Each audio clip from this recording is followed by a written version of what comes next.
small particles do I have versus is it all in one large particle, which would be terrible. And so that's where you get these dispersions, which have this is obviously a very loose relationship, but 1 over the dispersion gives you approximately the particle size. You want things less than 10 nanometers, generally speaking, or about 10. You don't want, if you start getting into like 20 nanometer particles, there are certain metals that it's hard to make small particles on using them. And so active areas of research are, for example, cobalt. You just make boulders. When you do normal synthesis methods, you make like 20 to 30 nanometer particles. So people are trying to figure out how can we make 10 nanometer particles instead of these giant boulders. This turnover frequency is this guy. It's the rate divided by the number of sites. That's all I did here, right? I took the rate, and now I'm normalizing it by the number of sites.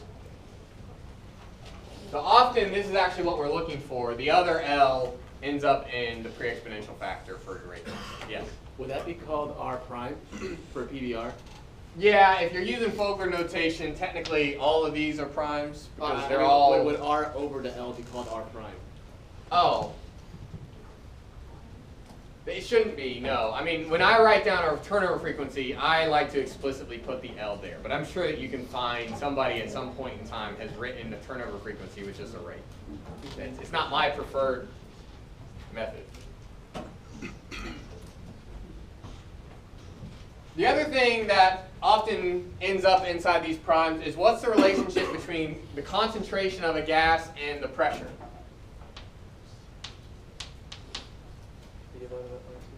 Hmm? I think so.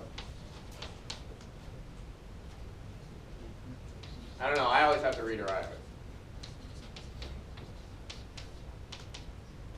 Yeah. That's the back of the eraser.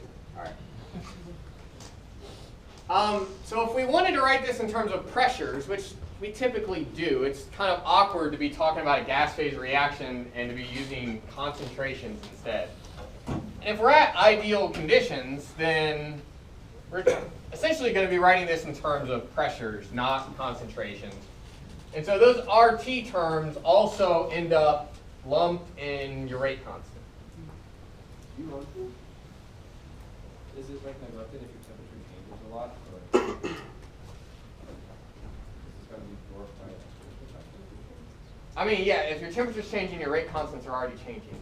You can certainly include it, but if you have a non-isothermal system, the rate constants are already changing because, Arrhenius. But yeah, I mean, if I were doing it, I'd probably include it. I mean, why not? Is this the last class before? Is this the last class, right? I don't know what I'm going to do on Thursday yet. A review? I don't know yet. I thought that you guys had seen a topic before that I just found out you haven't seen. So I'm not really happy about that. But I don't know if I can do anything with it in one day. And what's the topic? Yeah, probably mass transport limitations within catalysts. Yeah, in Jason's syllabus, he's got sort of a note. He's like, he wrote, I think to himself, I don't cover this because it's in transport. Unfortunately, that note to himself is about 10 years old. You guys don't see it in transport. I would like you to see it. That's why, if you guys notice, I'll send out an email, but the extra credit, the 2 assignments there, those are worth an entire homework. You guys know what I'm talking about? towards your final grade. Nobody checked the emails? Yeah, I saw it. It was 2 questions. On the homework, there's, I think, 4 problems for chapter 10. That's homework 8. There's an extra credit assignment in there. It's 2 problems from chapter 15. That's extra credit. So, for example, if you didn't do homework 8 at all, but you did, we'll call that homework 9, I guess, then it would be a wash. It's worth 1 homework to answer the question of, where does it go? Yeah. I have a slightly separate question. All the homeworks are worth different amount of points, so how are you going to handle the dropping of one? That's a question I hadn't thought of. I don't think they're that different in points, but yeah, it might benefit the people who skip the hard homework, I guess. 12 versus 6. Yeah. Yeah. Did you post solutions to the section?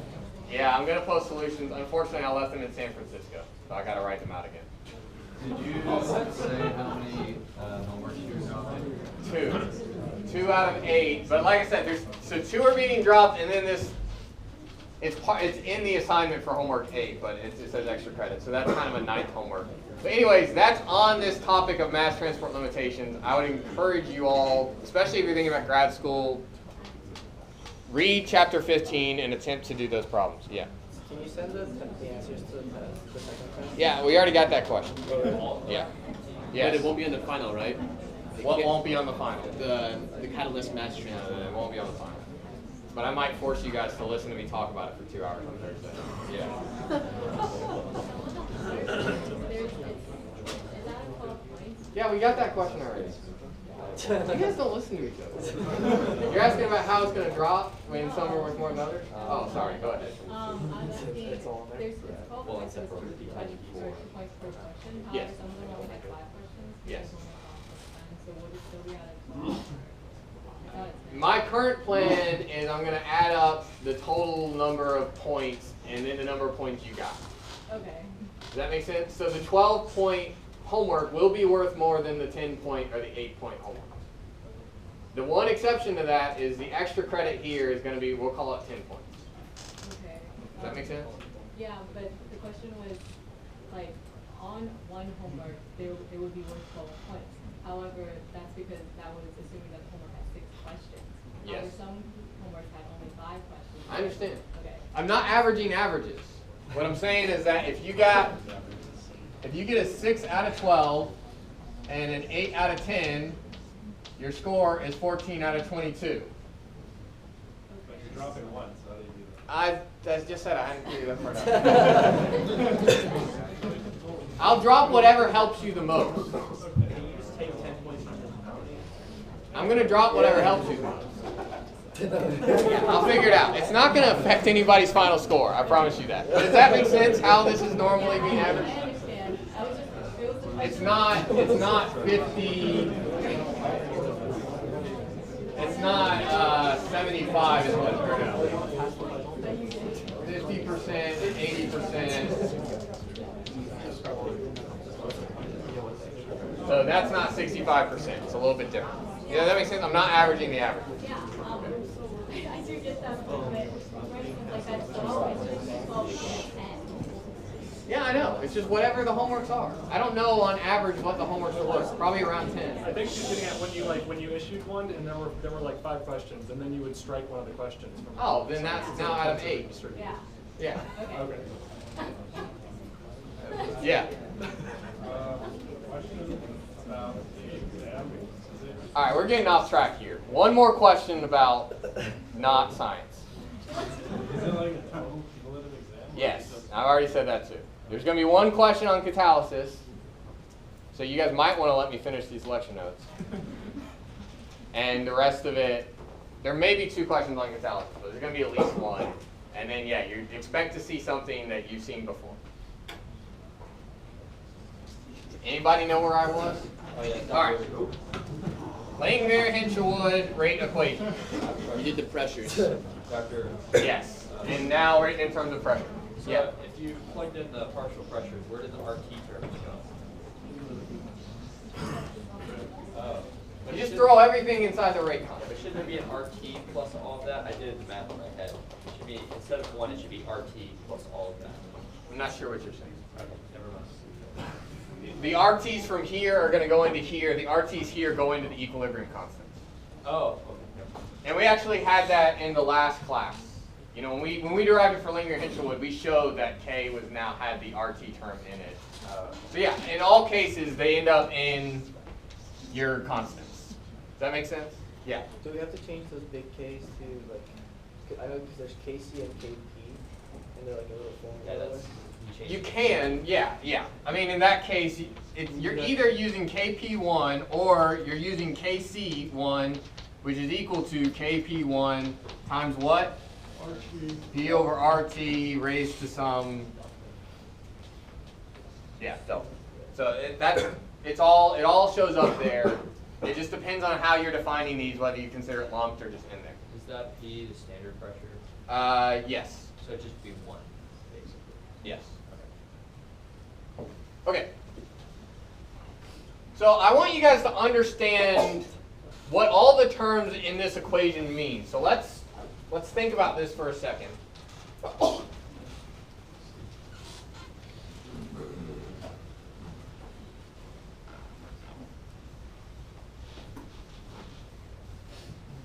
Because I want you to be able to look at a rate equation and tell me something about the mechanism purely from what would be, for example, an experimentally derived rate equation. Well, I think you say there's like a big K, it's equal to state. Right? Yeah, that's true. But let's first look at this. So there's a pressure of A in the denominator. In the numerator. In the numerator we have A, and we have B. So what does that mean to the mechanism? Drive the That's the reaction. driving force. Remember, isn't that what you say? It's always true. Like in order Numerators overall. are driving force. Denominators. So let's imagine that we have some starting point.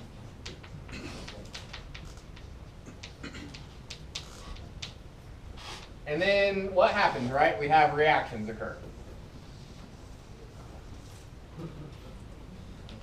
And we call this the rate determining, or the rate limiting step. Don't call it a slow step. It determines the overall rate. It limits the overall rate. But it occurs at the same rate as everything else on a net sense. So this is a transition state, right? And now I have some starting point. So if I go back to my numerator, what this tells me is that in between here and here, I adsorb both A and B. Okay? So this means that you adsorb species